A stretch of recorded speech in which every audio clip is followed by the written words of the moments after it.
ওষুধ কি ময়লা পরিষ্কার করার। তো এটা হচ্ছে আমি দেখাই কেমন।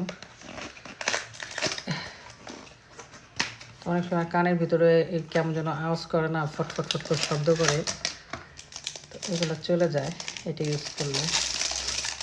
একটার মধ্যে এরকম দুইটা থাকে, এই যেরকম একটা কাগজ থাকে।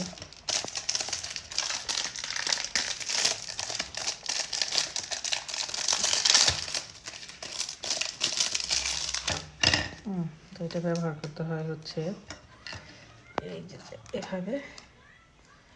তো এটা হচ্ছে কানের নিচে কানের মধ্যে আর কি রাখতে হবে, আর এইখান থেকে যে আগুন জ্বালাই দিতে হবে। এই যে এখানে সব প্রসেস লেখাই আছে। যারা কানের মধ্যে শব্দ হয়